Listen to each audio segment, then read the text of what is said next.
The Lord be with you. First of all, I want to thank all of you for coming here this evening for this event. I hope that you find it both entertaining and informative.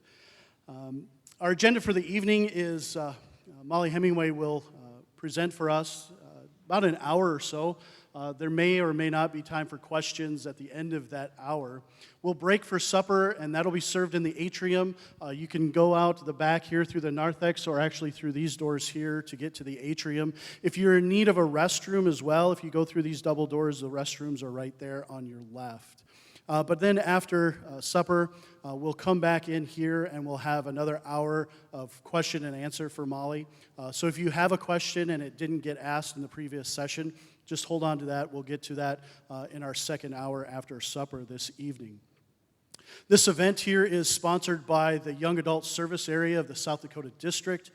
I want to thank the Service Area Chairman, Reverend Sam Bobby, who's in attendance tonight, and also Reverend Tim Cook, who couldn't make it this evening, for their work in putting this event together for us. I'd like to thank Chad Zinnel and the team from Main Street Living for videotaping this service for us this evening. We will, as we videotape this service, make it available to our congregations in the future. And then, last but certainly not least, I want to thank the good saints here at Zion Lutheran Church for their kindness and generosity in letting us use their facility and also serving our supper this evening. And also Reverend Greg Lair, Pastor Greg Lair, a big thank you to him for the work that he did in helping us put this together. Mollie Ziegler Hemingway is a professional journalist and a commentator on politics, religion, and culture. She currently serves the Lord Jesus Christ as a senior editor at the Federalist. The Federalist, if you don't know, is an online magazine that covers politics, policy, culture, and religion. It does so from a conservative point of view, mind you, but their intent is to do much more than just regurgitate the conservative party line and repeat their politics and their talking points. The Federalist seeks to further discussion and to provoke deeper thought on the issues of the day. In other words, the Federalist takes their journalism seriously. And enter Mollie Hemingway. The title of one online profile for Mrs. Hemingway from 2014 was titled, "Meet Mollie Ziegler Hemingway, Scourge of Lazy Journalists." The first line of the profile said all that needed to be said. If you're a media hack, you do not want to get on the bad side of Mollie Ziegler Hemingway. If you follow her on Twitter, you'll often see her chastising other journalists for distorting the facts, for over-exaggerating, or for missing the point altogether. But lest you think that all Mollie does is eat other journalists for breakfast, I will remind you of her credits. She's a longtime journalist whose work has appeared in the Wall Street Journal, USA Today, the Los Angeles Times, The Guardian, the Washington Post, National Review, GetReligion, Ricochet, Christianity Today, Federal Times, Radio and Records, and many other publications, too numerous to mention. She's appeared on CNN, Fox News, Fox Business, and MSNBC. Mollie was a 2004 recipient of a Phillips Foundation Journalism Fellowship. She's married to Mark Hemingway, who is also a writer for the Weekly Standard. They and their two daughters live in Alexandria, Virginia. Mollie and her family are also members of Immanuel Evangelical Lutheran Church, an LCMS congregation in Alexandria, Virginia. Her presentation is entitled, "Being Lutheran in the 21st Century."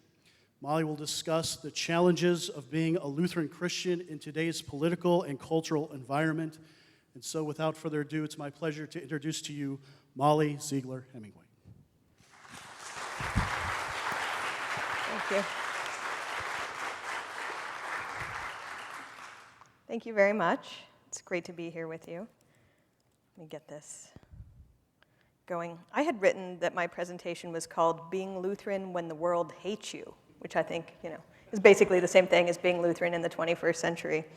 But I wanted to, I'm assuming most of us are confirmed Lutherans here in this room, so I wanted to revisit our confirmation rite, and specifically the portion that says, where the pastor asks the confirmand, "Do you intend to hear the word of God and receive the Lord's Supper faithfully?"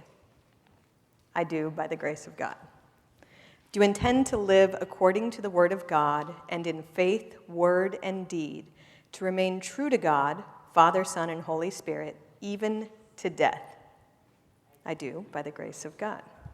Do you intend to continue steadfast in this confession and church and to suffer all, even death, rather than fall away from it? I do, by the grace of God. Now, I don't know when you were confirmed or if you had the same thought that I did when I said these words, which I almost thought they were kind of romantic, like, oh, the idea that I would ever be killed for my faith is just, it's something that other people had to deal with in other generations or in other places. And it made me feel like, oh, of course I would suffer all, even death, rather than fall away from this faith. And it never occurred to me that we might be at a place in our own country, in our own time, where we have to take our vows a little bit more seriously than maybe we did even when we affirmed them at the beginning. I think usually when we think about persecution, we think of dramatic stories from history. We recently commemorated in our church St. Lawrence of Rome, who's one of my favorite saints to think about. He was martyred in 354. He was probably born in Spain. He made his way to Rome. He was the chief deacon overseeing the treasure of the church. And the emperor was looking to seize those funds and as part of his persecution of the church. And so he told Lawrence to gather the treasure and turn it over. And Lawrence instead distributed the funds to all the poorest people in the community, which is what was normally happening with the treasure of the church. And then he had all the people who he had given money to show up on the steps of the church, and he said, okay, here's your treasure. And the emperor did not like that, and so he sentenced him to death on a griddle. St. Lawrence is beloved by so many people, but I think part of it was the humor that is attributed to him. There's this story that when he was being burned on the griddle, he said, I'm well done, turn me over, which is how he became the patron saint of cooks and chefs and whatnot. And I just love the cheerful defiance of it all, too. I think it's interesting, too, that St. Lawrence, so of the churches that founded the Missouri Synod, one of them is St. Lawrence in Frankenmuth. One of the first churches in the Reformation, one of the first churches to become part of the Lutheran Reformation back in Germany was St. Lawrence. And in Frankenmuth, that church was one of the first to be part of the Missouri Synod. And people came over from Germany in response to the request from Winnikin. Is that how you say his name? I only read things. I never hear people say them. Winnikin? Okay. Leah? Okay, so Winnikin sends the word out to Leah. Leah gathers the funds and the resources, and people came over and really helped out the Lutherans that were here and built a really great Lutheran church. But we think of St. Lawrence, people like that. I had an opportunity to meet someone a couple years ago who was named Habila Adamu, and he was at home with his wife and kids in the northern Nigeria state of Yobe. Visitors stop by, he opens the door, they ring the doorbell, he opens the door, and he was kind of surprised to find gunmen wearing robes and masks. They told him to step outside, they peppered him with questions. What was his name? Habila Adamu. Was he a member of the Nigerian police? No. Was he a member of the state security service? No. He told them he was a businessman. Okay, are you a Christian? They asked. I am a Christian, he said. But he said it very fearfully at first, coming to terms with the realization of why they were asking him. He began to come to terms with the realization that this was the day he was going to die. The gunmen, who were part of Boko Haram, which is one of the worst Islamist terror groups around, explained to him that they would spare his life if he renounced his faith. His wife begged him to do it, saying that he should just do what he needed to do to keep his life and be able to keep providing for the family. And he intended to do that, but when he began talking, he was very surprised to find himself saying that he was a Christian, that he wouldn't renounce his faith, and before he could say it the second time, they shot him in the face. And I met this man, grossly disfigured face, the most cheerful, grossly disfigured-faced person you will ever meet, because he said his whole life changed at that moment. So they shot him in the face, left him for dead. Everybody assumed he was dead. He thought he was dead. He was just waiting for the angels to carry him to heaven. 8 hours later, the village realizes he's not dead. They get him medical care, and he survives. So now he goes around the world trying to wake people up to the horror that is Boko Haram. And he was in Washington, D.C., I heard him speak at a foreign policy meeting where nobody was expecting a religious discussion, and he just wanted to talk about Jesus and how to live in this world is to live for Christ, and to die is gain. And you have a room full of DC people being like, this is not what we thought we were going to hear about today. And he did the same thing, testifying before Congress about his faith in Jesus and about how people need to do what they can to stop religious persecution in northern Nigeria. Okay, so there's so many other contemporary examples of what we think of as persecution. There were the 21 Coptic Christians, Egyptian Christians who were living in Libya. They were kidnapped by ISIS. ISIS did that video that was a message to the people of the cross. I think, what was it? The nation of the cross. That's us. Wanting us to know what was coming to us. So they behead these 21 Christians. But I noticed that this is the last time they've done audio with these videos, showing the violence that they do against Christians, because as they beheaded these Christians, they all spoke of their faith in Jesus as they died. It ended up being one of the most amazing, it's a very difficult video to watch, but you see these people, even to the point of death, confessing Christ. These were not professional church workers, they were just laborers who had left their families in Egypt to go to Libya just to make a living. And this is what they faced. There was the Kenyan Mall massacre, where Al-Shabaab, which is another bad Islamist group, went around and asked people if they were Muslim or not, and if they didn't answer the right way, they killed them. There was the French priest who was killed in the middle of Mass not a couple of weeks ago, and I think a nun was also wounded, and they specifically said they were coming after Christians. It's not just that, though. You see persecution of Christians in communist China, communist Cuba, in totalitarian regimes like North Korea, which is one of the most horrific hellholes that mankind has ever created. And it's happening right now that Christians are murdered, put in labor camps, horribly persecuted there. And then pretty much every Muslim-dominated country sees some persecution of Christians of one kind or another. To persecute is simply to harass or punish in a manner designed to injure, grieve, or afflict, specifically to cause to suffer because of belief. And a martyr is a person who is killed or who suffers greatly for religion or a cause. So we think Americans can't suffer for our religion. We have the First Amendment. We are known throughout history as being this beacon of religious liberty. And so I think we are of the idea that persecution is something that happens in other countries and not ours. But it's also true that Islamist terrorism has been growing in recent decades, and that even we have felt this. And I think far more dangerous to religious liberty is a changed cultural landscape that is becoming deeply hostile to religion and religious liberty. So I want to kind of talk about that landscape and some of those threats that I think we should be aware of and how we should think about fighting them. By the way, I should mention that I have written like 20,000 words. I could speak for like 6 hours, and I think you guys would like that, right? That you seem like ready for the long haul.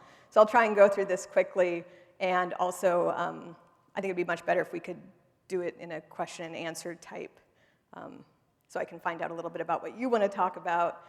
But like I said, I could really just go for hours and hours. What are you guys doing tomorrow? Do you want to just come back? Okay. But a lot of people think of the First Amendment as being the really important thing that we have in this country. That's changed in recent years, in part because of what a lot of religious liberty scholars think was a bad decision by a wonderful Supreme Court justice named Antonin Scalia. I love Antonin Scalia, but the decision was Employment Division v. Smith, and it said that the government, it dealt with whether Native Americans who smoke peyote as part of their religion had the right to do that without facing employment consequences.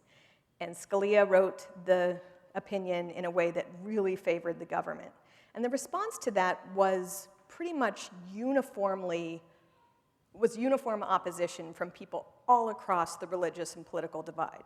And so a group of people ranging from like American Civil Liberties Union to National Association of Evangelicals, Jews, Lutherans, Catholics, I mean, all the people who have an interest in religious liberty came together and they drafted a piece of legislation that was officially introduced by Chuck Schumer, Democrat, and passed the House unanimously and passed the Senate 97-3 and was signed into law by Bill Clinton.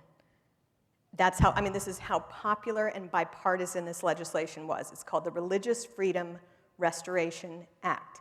And it reinstitutes the test that had been used for decades or longer that protect the rights of religious people to practice their religion and keep the government from just sort of gratuitously infringing upon that.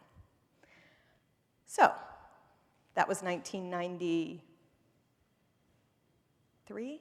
Yeah, 1993 was when that was passed at the federal level.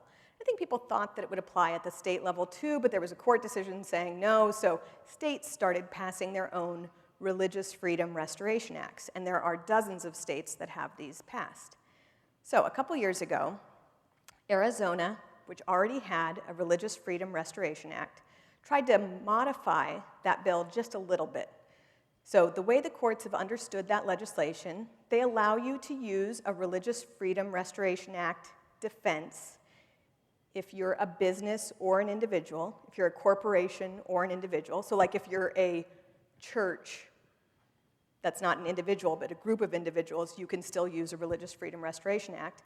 And the other thing was that if you're sued, if you're a private individual and you're sued by a private individual on the basis of some law, and you think that you have a religious liberty defense, you could use Religious Freedom Restoration Act to make that defense.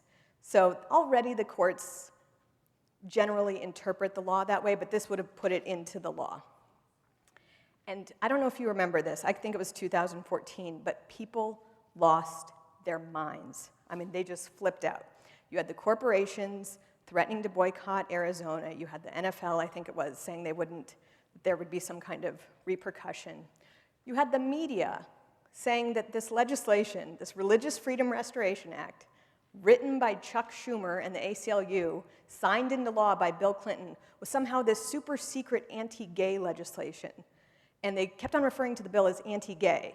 And it was just hysteria. It was unreasonable hysteria. It was clear that nobody had actually read the legislation, which was all of like 1.5 pages. Journalists are lazy, but I mean, if you can't read a 1.5 page document, you're really not in a good place. And they said that the bill, or that the amendment, would let people like keep gay people out of establishments.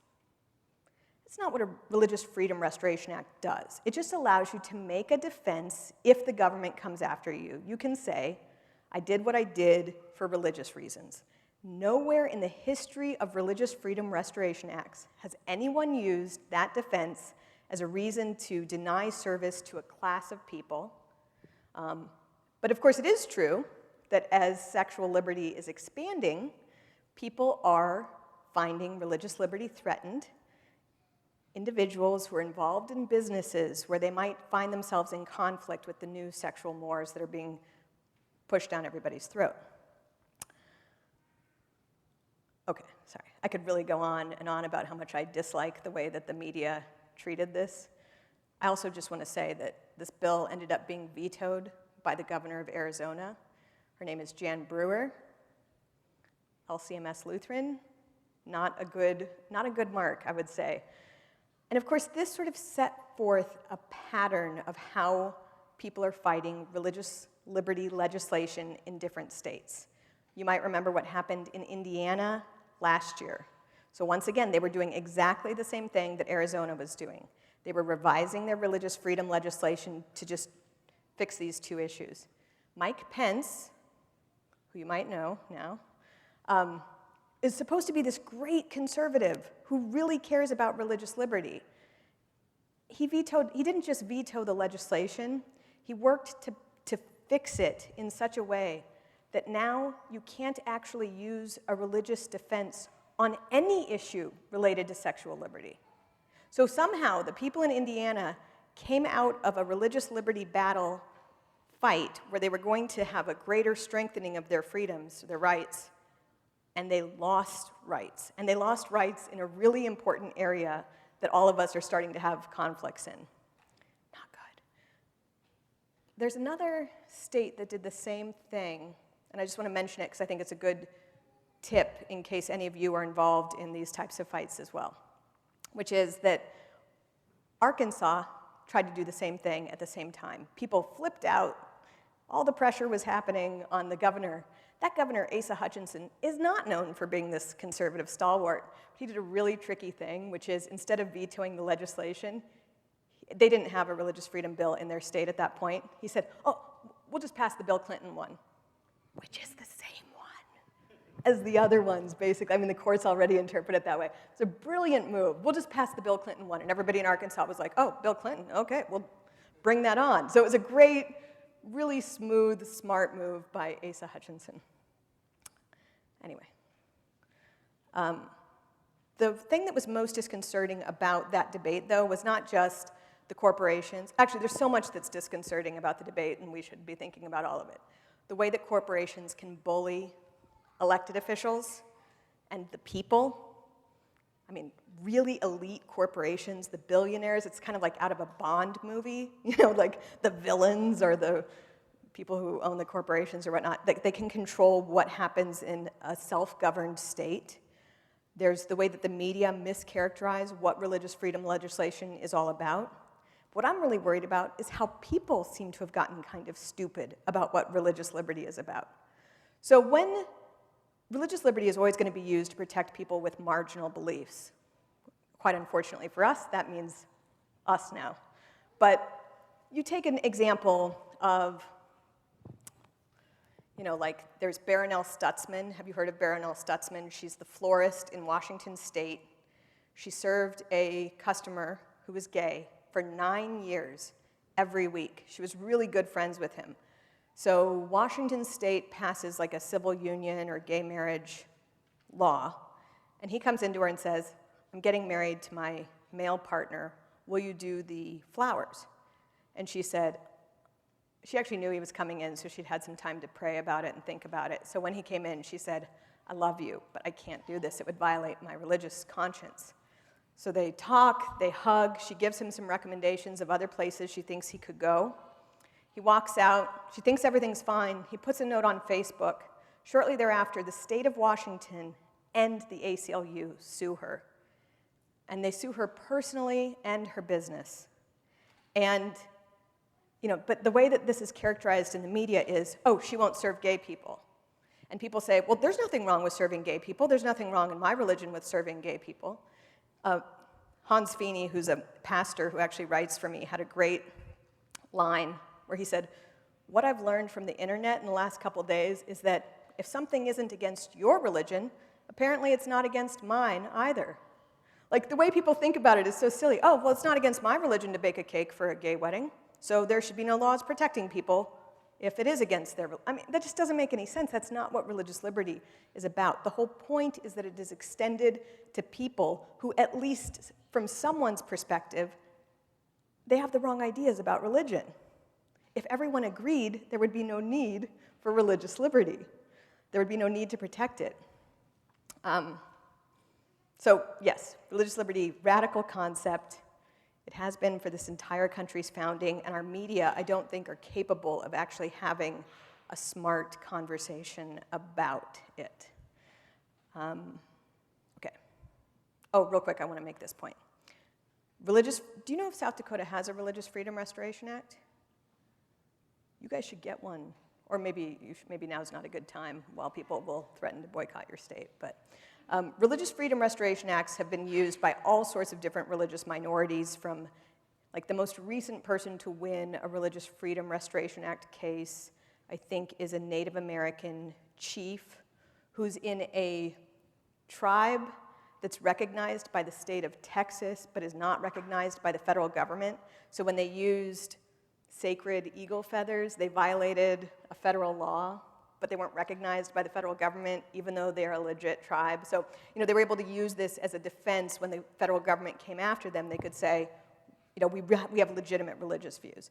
It's been used for Sikh federal employees. Sikh wear turbans, and they wear also, they have a ceremonial dagger that they use that violates some federal, it's just a ceremonial dagger that they wear, but it violates some federal rules about carrying weapons. So it's been used by people like that, by Christians who run halfway houses that, they might face zoning problems, Jewish prisoners.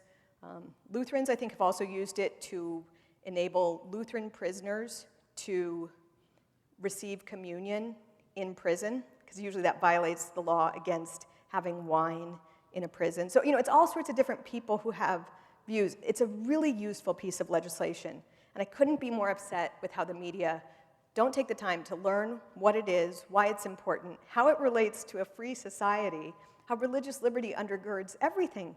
Freedom of the press itself is related to religious liberty. In our country, we developed press freedoms based on the belief that people needed to be able to argue for the truth. That's why we have freedom of the press. That's why it's in the First Amendment right after we talk about religious liberty. Okay. So, the big problem with religious liberty right now is that it went from being something that was kind of cool to be supportive of to something that is deeply uncool because it conflicts with sexual liberty. I think it's really important to remember the story of Brendan Eich. Do you remember that name? He was the CEO of Mozilla, which is a very important, what do you call it? It's like open source software type. I'm very bad with my internet technology, so sorry, our information technology. But he's kind of like a founder in a very important part of the way that we talk to each other online and whatnot. And he was well-liked by everybody, and someone revealed that he had given a small amount of money in support of defining marriage as the union of man and woman. Nobody even knew in the workplace that he had these views, that that's how you define marriage, the same way it's been defined throughout all space and time across all cultures until very recently. And it created such an outcry that he was forced to resign voluntarily. And when this happened, it was interesting to see how people responded to it. You had people on the left say it was good that he was forced to resign because he is a bad person who has bad ideas. You had libertarians say, well, this is just the marketplace taking care of things. There's nothing to be concerned about. And even conservatives said that he had the right, he shouldn't have been fired because he has conscience rights. He has basically the right to be wrong. And the real problem with this is that he wasn't wrong. And it's important for us to speak the truth about being right. It reminded me of this, so I have this very favorite Czech essayist named Václav Havel. He also became the president of the Czech Republic. He's a great playwright, great essayist. And he wrote this essay about dissidents called The Power of the Powerless. It's usually called the Greengrocer's essay. And it's a message to all people about how we can all be engaged in systems of oppression. And he says, the post-totalitarian system demands conformity, uniformity, and discipline. This is what it seems like our current system is, crushing the belief that sexes are distinct in deep and meaningful ways that contribute to human flourishing. That's not just about marriage law. That's also about everything from the recent push on trans issues. I hope that has not hit South Dakota yet, but it's coming, to even the way we talk about the pay gap. We hear about how women get paid less than men, and we fail to factor in how women make different decisions than men, rooted in our biology, which is a real thing and can't be, waved away. So to explain how dissent works, Havel introduces this greengrocer, like a guy who runs a grocery store. So he has his fruit and vegetable shop, and he places in his window this sign that says, "Workers of the world, unite." So the communist motto, "Workers of the world, unite." And it's just one of those things that people do in his society, not because they believe it, but because if you don't do it, you get in trouble. So the subtext of the sign is, I do what I must do, I behave in the manner that's expected of me, and it protects him from supervisors above and informants below. And Havel is really skeptical of that and encourages people to think about what it's like when you stop putting up that type of sign. I think in our culture, if you're on Facebook, you might have seen people prior to the Obergefell decision putting up logos, a red box with an equal sign. Did you see that on Facebook or elsewhere? This is the equivalent of the greengrocer sign, like, leave me alone, I got the right ideas, and I'm trying to keep everybody else in line. Or they put the rainbow overlay, like, don't get mad at me, I got the right ideas. And it's that kind of pressure that's very serious. Oh, I was like, am I echoing in here? That's great. Okay, so related to marriage, I think it's very important, particularly as we have faced defeat after crushing defeat, to just think about the truth of marriage. We have a cowardly elite media that has completely lied about what the nature of that debate is, and they have made it seem that the only reason you could believe that sexual complementarity is key to marriage is because you're a bigot. And they need to believe that, and they need to crush dissent. So why do we think that marriage is distinct from other relationships? We all know that marriage has always been treated differently, again, in every culture, in every phase of history, throughout the world. Marriage has always been treated as different than all other relationships. Why? You read the Obergefell decision, and there's lots of fancy words, and it doesn't really define marriage in any way that answers that question of why the government would even be involved in marriage. So why is it? You don't normally want your government regulating your friendships. You don't want them getting involved in defining your other relationships. Why would it matter how we define marriage? So what's singled out, what makes marriage distinct, is that I'm sensitive to the ages of everyone here. So we all are individuals who have completely functioning systems, biological systems, except for one. There is one system for which every human is only half of what is necessary. And it is that system, that reproductive system, that is the reason why we have marriage. When man and woman come together in one flesh, they're coordinated toward an end. Even if that end doesn't happen, that coordination is what makes marriage unique from all other relationships. The reason why that's important, of course, is because when they're coordinated toward that end and it does work, that's where we get the propagation of the human species. It is existentially important that we speak the truth about what marriage is and why it's important and how some relationships actually are distinct from other relationships. And the current system of our religious liberty framework is making it so that just speaking that truth is becoming very dangerous, and people are beginning to face repercussions for just acknowledging that truth. Okay. Roar! No. I get a little worked up about that, too, but I get a little worked up about it because I'm so offended by how poorly the media talked about that story. They never explained what the arguments were for or against redefining marriage. You would have major media officials just saying, love is love, as if that was a good way to explain why marriage is so distinct from other issues. Being a dissident, what Ike did was become a powerful dissident. And he's doing fine, by the way, even though he has been pushed out of his own company that he founded. He showed that it's the totalitarianism involved with this new regime of sexual orthodoxy. So all of that happened with Brendan Ike prior to the Obergefell ruling. And when the Obergefell ruling happened, I don't know how it played here, but in a lot of the national media, there was just overt celebration. I mean, you saw the White House draped in rainbow lights. Media companies changed to rainbow logos. I mean, it was just considered an absolute celebration. And if you read the ruling, which I encourage everybody to read, Supreme Court rulings are actually much more fun to read than you might imagine. The Kennedy opinion, the majority opinion, is a train wreck. I mean, it's just an absolute, it's laughably bad. I shouldn't say more, but it's really bad. It's like, it makes Roe v. Wade seem like a smart, well-thought-out decision. And that is not a well-thought-out decision. Kennedy mentions religious liberty in one tiny paragraph of the whole opinion. And he says, well, people can still think what they want about marriage, and they can seek to teach the principles that they believe in. And it's like that thing you read where you're like, he didn't have much to say about protecting religious liberty, and what he said was actually really bad. So Roberts, the Chief Justice, said that that was the most ominous part of the entire ruling.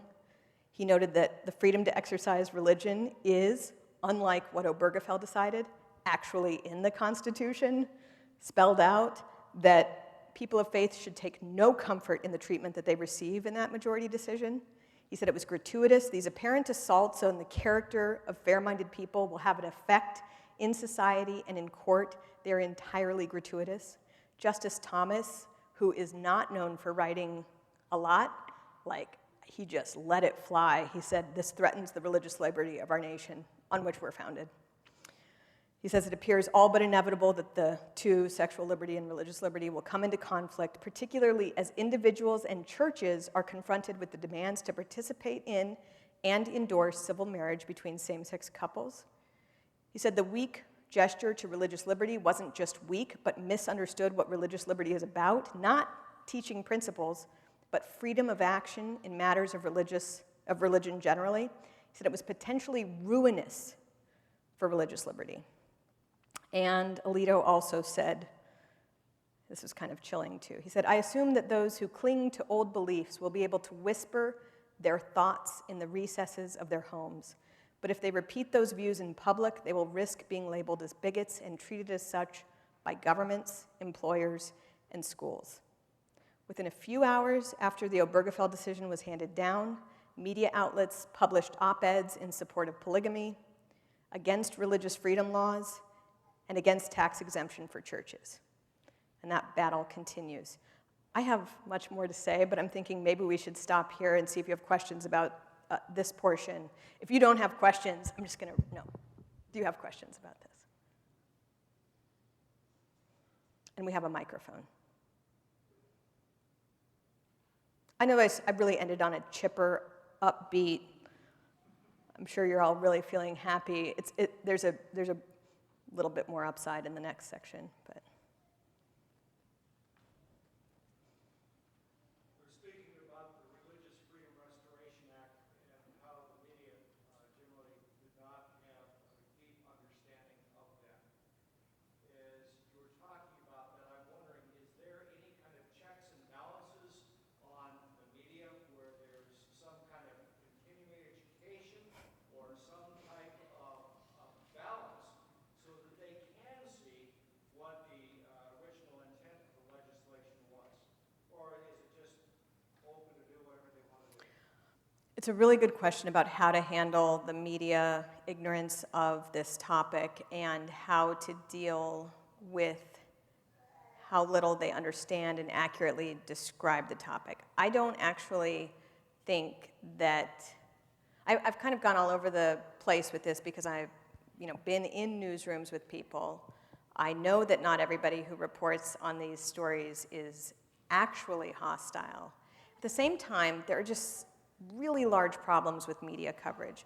One is that the media really do tend to be far less religious than the average population, tend to be far less conservative, and their education all seems to come from similar schools and socioeconomic situations. They just kind of groupthink naturally. It's not a conspiracy, it's just they think they're deep thinkers, but they're not deep thinkers. And I don't really know how to fix that apart from a massive hiring campaign or something like that.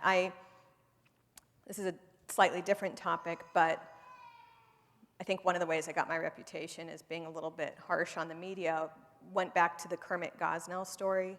He's the guy who's serving time in prison for murdering 3 babies and a woman in Philadelphia as part of his abortion practice.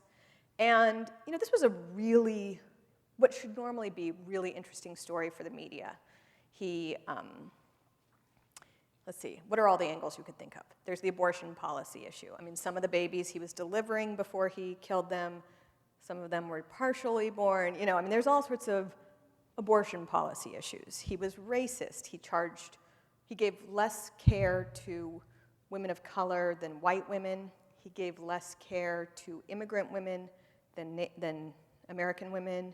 He had unfair pricing practices where the more you could pay, the more anesthesia you could get. He had filthy clinic conditions. He had cats roaming around. He kept trophies of his victims like a typical serial killer might. He would keep trophies of, sorry, this is all very graphic, but normally this is the type of story that the media would just obsess over, right?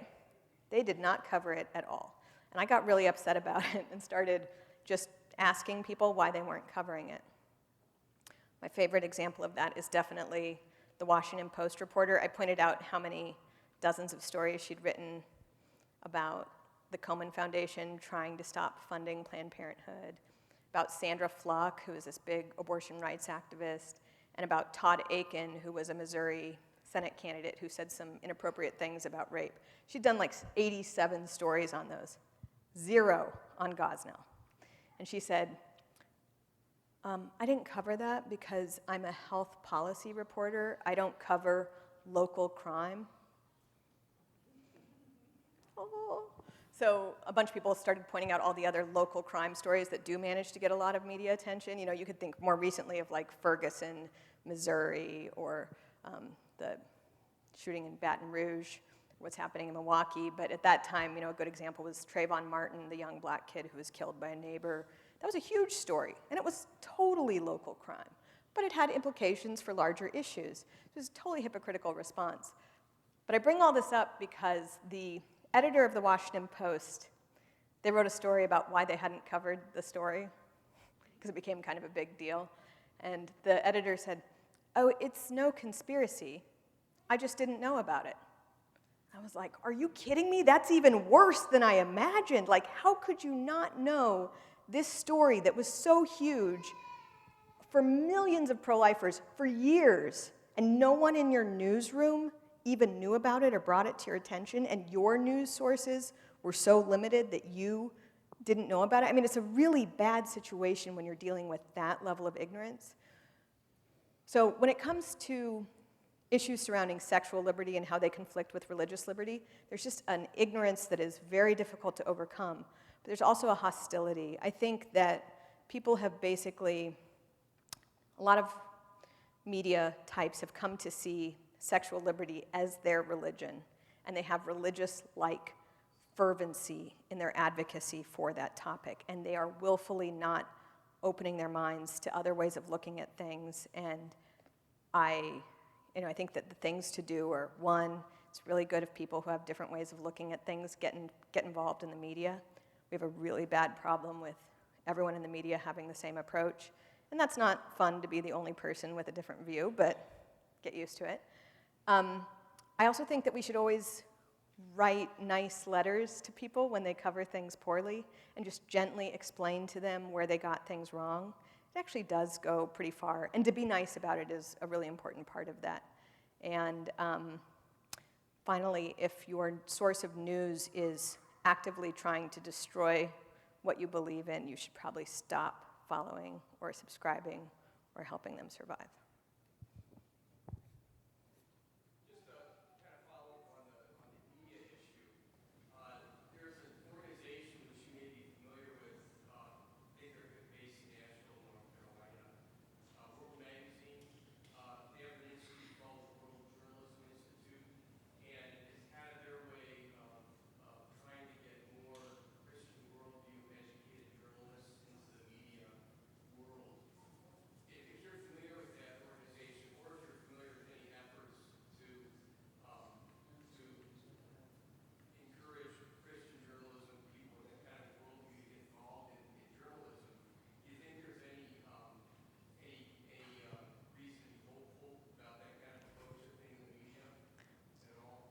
There are tons of reasons to be hopeful, but I'm always worried about giving people hope in a way that makes people not understand the seriousness of the problem.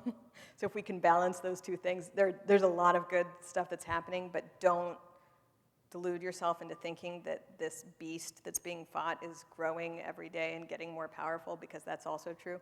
But yes, so World runs the Journalism Institute, and they also have their own publications, some of which do amazing work. Some of the best journalism that's been done on Boko Haram has been done by World journalists. There are organizations like the World Journalism Institute. There are also like Christian colleges and university, Christian something college, it's CCCU, has a journalism program for Christians. King's College has a journalism program for Christians. There's a professional Christian journalist association called GEGRAPHA. I think it's called, GEGRAPHA. And there are all sorts of other things that you can do. There are networks, and it is fine. And there are good people, Christian or not, who are covering these issues and actually understand their vocation as being that their job is to inform and not disinform.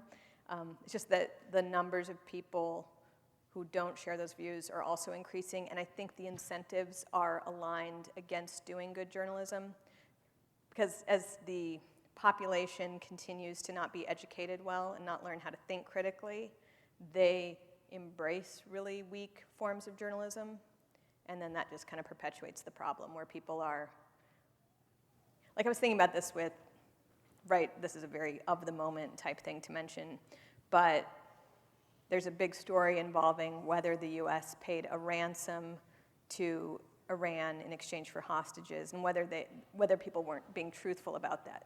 It's a really complicated story with all sorts of implications and just a lot of stuff to learn about. There's also a story right now about some US swimmers who might have gotten in a fight with a bathroom and maybe told falsehoods about it. And one of those stories is far more important than the other. But in fact, the media coverage is astronomically in favor of this story that doesn't really mean anything. And it's so much easier to write about one than the other, but that's just true of so many complicated stories. It's easier to do a bad job with media coverage than a good, and I don't know how you fix that. Going back to religious liberty, could you recommend one or two books that help summarize the real issues that are going on in a good, succinct way that would be helpful to look at and distill what the issues are? Okay, I'm really bad with names, but I have one that I would highly recommend that just came out, and it's by Mary Eberstadt, Eberstadt. I cannot remember the title, but it just came out. It's on religious liberty, and what she does is explain how people who are opposed to religious liberty are sort of the equivalent of people who were doing witch trials at the country's founding. They are fervent, they really believe that they're doing a good thing, they're illogical, and they need to be fought. I think it actually might be much worse than what she says, but it's a really good way, helpful way of understanding, and she tries to sort of make an appeal to people of good faith who might not be religious or who might not understand why religious liberty is so important. Very easy. She's a delightful read. It's a short book. It's really helpful, and it goes through all of the issues of the moment, which range from, a lot of issues are involving religious schools and colleges, individuals who don't have the protection that churches do, and she just kind of goes through the different issues. It's very helpful. I wish I could remember. Do you have it? It's Dangerous to Believe is the name of the book, and it is really worth your while. Other than that, I might come up with another one in the next few minutes. But You've nicely explained where journalism is today. Historically, journalism is good. It is the objective, relatively speaking, information. But where's the tipping point that happened, and what was the motivation? Was it truly just people getting lazy across time, or what made things change? What we see today. so the question is about what was the tipping point that changed things from being like a basically decent media complex to a totally corrupt one? Those are my words, but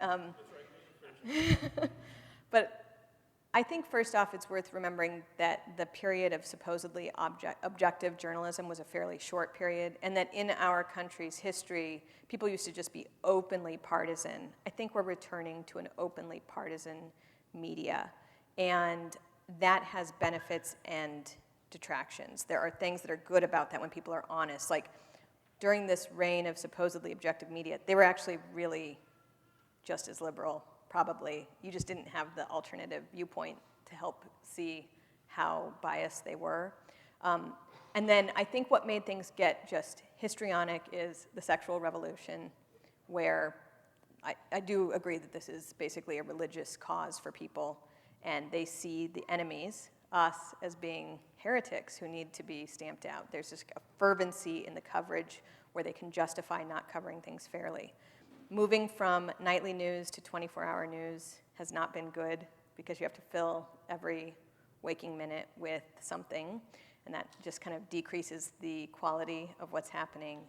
And probably there are all sorts of interesting bad things, like that movie, All the President's Men, was probably a really bad thing that made people think that journalism was some like noble profession. It's not, but and that you could change the world and bring down presidents. And I think there's been a move of trying to be a national news figure as opposed to doing a really good job covering local news.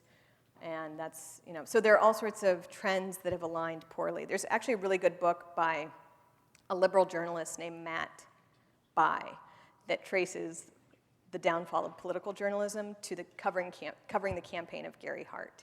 But he kind of shows all these things about the 24-hour news cycle, the speed with which you could share information. I think we forget sometimes like how long it took to send information from one end of the country to the next, and how now that's just instantaneous, so things get into this fever pitch very quickly.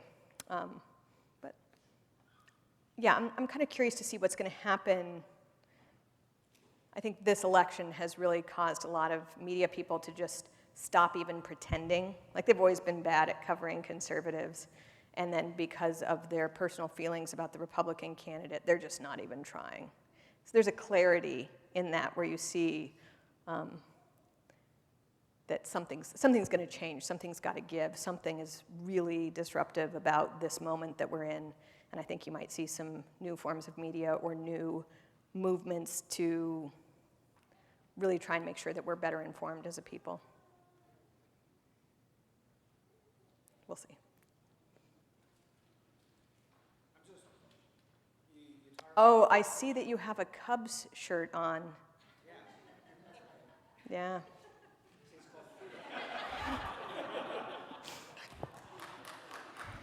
So there's a connection, obviously, with the First Amendment between religious liberty and freedom of speech, right? And freedom of speech is where the media, in its large amount, gets its freedom to be able to say whatever it wants, right? And so as religious freedom is attacked by corporations and institutions, doesn't that also attack any way we get our news sources? And I especially think of, especially where with sports media, how bloggers and YouTubers and all these other not real media have been hindered from their ability to do what they want to do. So, I mean, can you speak to that freedom issue there? Well, I just want to point out that the First Amendment includes the religious liberty, speech rights, assembly rights, and press rights.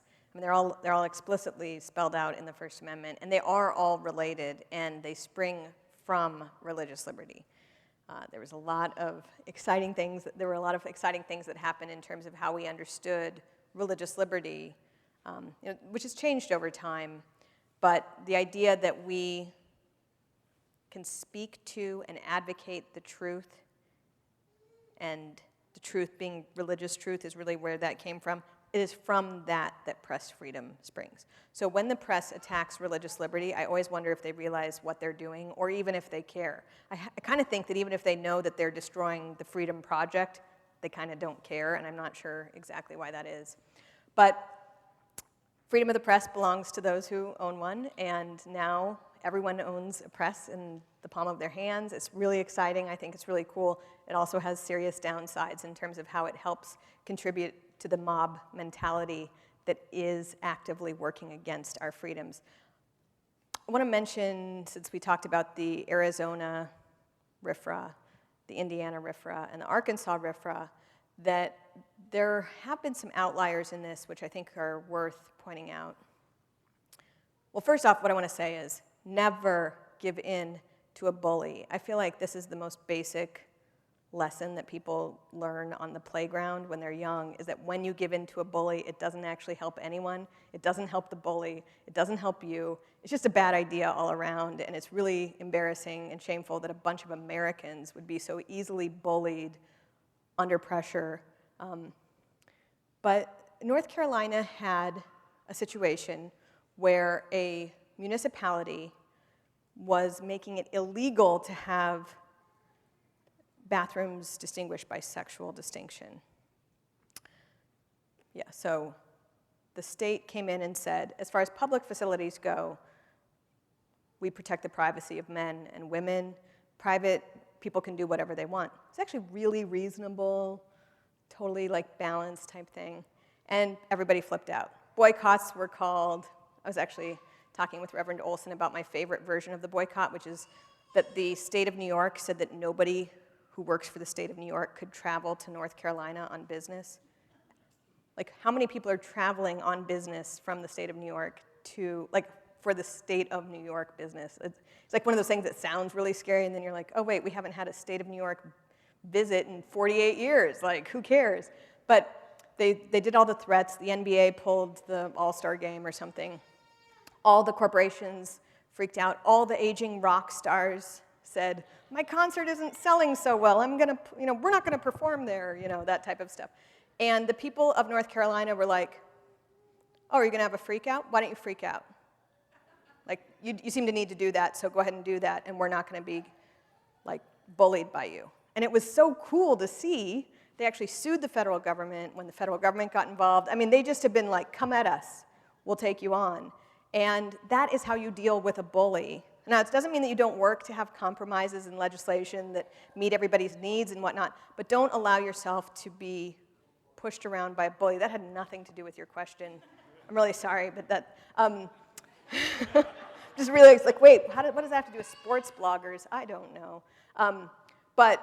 The mob mentality. That is the big problem that is restricting our freedoms, and that's why I do think it's important that we think about our participation in the totalitarian regime, which I was going to talk about in the next section, about just not allowing ourselves to be co-opted by that groupthink and that bullying, and being a good voice in social media can be really important, and everybody has more access to that, and that's a good thing in general. So.